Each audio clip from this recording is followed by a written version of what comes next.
ونصلی علی رسولہ الکریم۔ سبق نمبر 1، تعوذ کا ترجمہ۔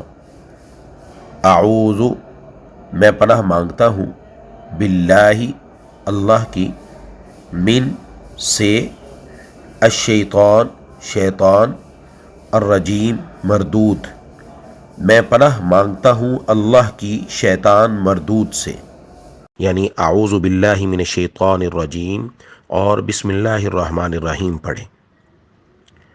جو تعوذ ہے یہ قرآن کریم کی باقاعدہ آیت نہیں ہے، لیکن یہ جملہ قرآن کریم کی ایک آیت کی تعمیل میں پڑھا جاتا ہے۔ قرآن کریم میں سورۃ النحل میں اللہ تعالیٰ نے ارشاد فرمایا، فَإِذَا قَرَأْتَ الْقُرْآنَ فَاسْتَعِذْ بِاللَّهِ مِنَ الشَّيْطَانِ الرَّجِيمِ، جب تم قرآن پڑھنے لگو تو شیطان مردود سے اللہ کی پناہ مانگ لیا کرو۔ اس آیت کے حکم کو پورا کرنے کے لیے تلاوت سے پہلے ہم تعوذ پڑھتے ہیں۔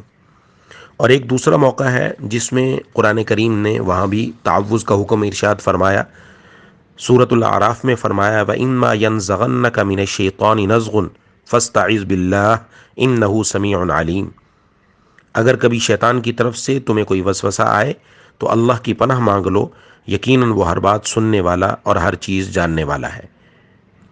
یعنی دل کے اندر اگر کوئی برا وسوسہ آ رہا ہے، گناہ کے خیالات آ رہے ہیں، یا آئندہ زندگی سے متعلق کوئی وسوسہ آ رہا ہے تو اس سے متعلق اعوذ باللہ من الشیطان الرجیم پڑھ لے، یہ بھی ثابت ہے۔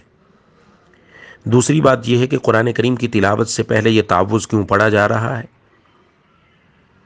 اس کی مفسرین کرام نے مختلف وجوہات لکھیں، جن میں سے ایک یہ کہ انسان کی زبان چونکہ مختلف گناہوں سے آلودہ ہوتی رہتی ہے، جھوٹ، غیبت، بہتان، تہمت، چغلی، لہذا قرآن کریم کی تلاوت کا آغاز کرنے سے پہلے زبان کو پاک کرنے کے لیے اعوذ باللہ من الشیطان الرجیم پڑھنے کی تعلیم دی گئی۔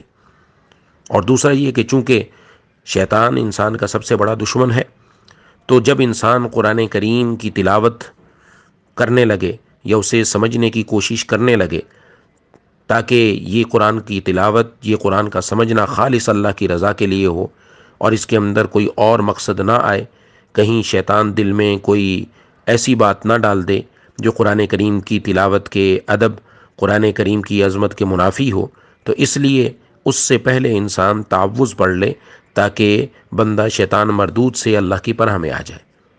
اس کا اہتمام کریں۔